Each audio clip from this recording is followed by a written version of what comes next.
Missy, thank you for coming back in. We're going to go over your findings today. The good thing about all of this is we took the x-rays, we did range of motion studies, we were seeing how everything was going, and it shows that you do have a chiropractic problem. And we're going to go over those things today here briefly so that you understand what's wrong with you, what chiropractic is, and what we can do for you. Chiropractic itself has been around for a long time. It's not something new, it's not an experimental science. With that all being said, WebMD did a study on us over 4 years, nearly 2 million patients, and we have a 95% satisfaction rate. With that, nobody else in healthcare gets that. We're actually very good at what we do when we stick to what we do, and luckily chiropractic works.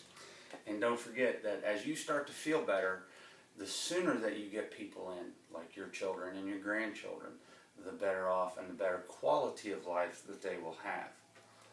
The reason why you feel this way, we're going to take a brief second here. Look, we did a scan on you and we can see hot spots in your spine that lead to areas of instability, that lead to things that will start to break down faster. So if we don't take care of these areas, then things will start to degenerate at an accelerated pace. Not only that, but chiropractic has a couple of stages. The first stage is we try to get you out of pain. We start to mobilize the spine and you start to feel better.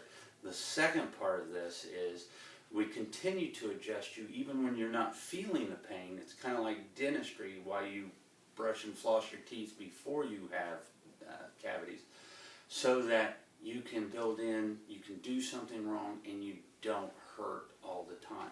So the first part is to get you out of pain. The second part is to improve function so you don't get hurt as easily. So as we look at your x-rays, we can actually see this is normal, this is you. And we can see that the neck itself isn't right down here. And that area of the spine is an area that you'll get numbness and tingling in the hands. The brachial plexus will start to break down. You hear lots of people suffering from carpal tunnel-like symptoms. A lot of times it's this area. So when we continue to look, and we're talking about function and how things break down, when we see that the spine doesn't line up this way, and we see that you shoot off to the left and then back up a little bit, once again, you're not going to take the forces of gravity. You're not going to get in an accident and come out of it without hurting more, because you just don't work the way that you're supposed to. The Atlas, as you complained about some headaches and having issues, we can see that it's not lined up the way that it should be. The C2 is actually rotated. Not that that means a lot to you, other than this is where all the blood supply to the brain goes. And so if your brain's not getting proper blood supply, then it doesn't know what's going on. When we look at your mid-back, this area actually isn't too bad. You're only off by a little bit. When we look at the low back, we start to see that we've lost some of the curve. The disc space here is already starting to degenerate. And when those things happen and things aren't lined up perfectly, that accelerates that degenerative process. And that's why you feel that way, because the muscles have changed. And since the muscles change, then you're not moving properly. And just like a car with a bent frame that's running down the road, when it's not lined up properly and it's going sideways, what happens? The tires wear out. Well, our tires are those spaces in between the discs, and they wear out. And that's that spinal wear and tear, and eventually you get what you have. Headaches, numbness and tingling in various parts of the body, pain when you get up first thing in the morning. That's the spine, that's the nerve wear and tear and the damage. How did all this come about? It's generally not any one thing that's happened. It's little trauma over little trauma over little trauma, and so it starts to add up over time. So what is that called? Those misalignments are actually called subluxations.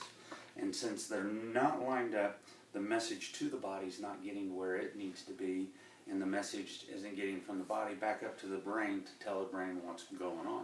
So it can't really heal the way that it should. And that's why you get the symptoms. Depending on where the misalignments or the subluxations are, you're getting headaches, pain at the base of the skull, pain between the shoulder blades, low back pain, pain at the base of the spine. Right now with your x-rays and the degenerative process, you're between phase 1 and phase 2 of the degenerative process. You see the straightening of the cervical spine, the straightening of the lumbar spine. We're between mild and moderate on the lumbar spine and mild in the neck. So more importantly, or most importantly, how do we get rid of it? We start to adjust it. Every adjustment builds off the adjustment before. It's kind of like a little dance, 3 steps forward, 2 steps back, because your body thinks that those areas, that's what's correct. Your body thinks that this is the way that it's supposed to be, so it tries to go back. That's known as homeostasis.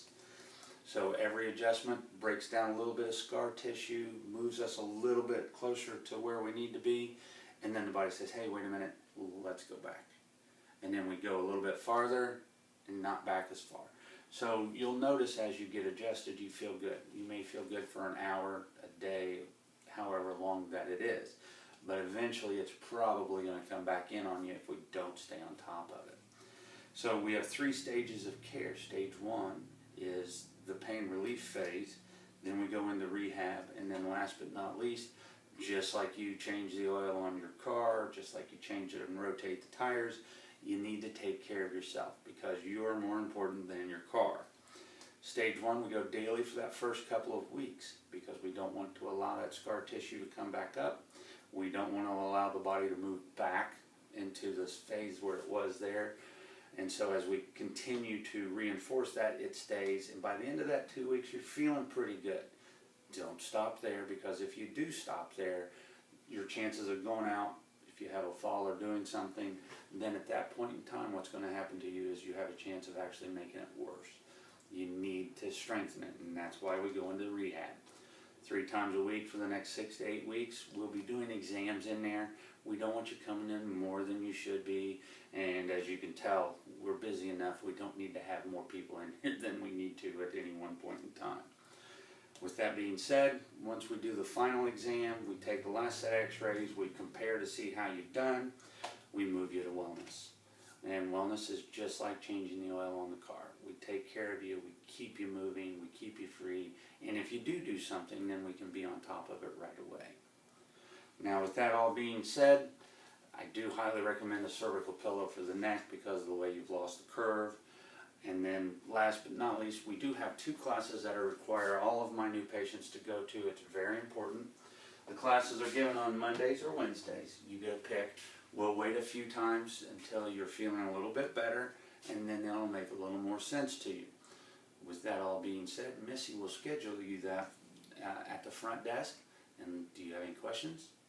No. Let's get started.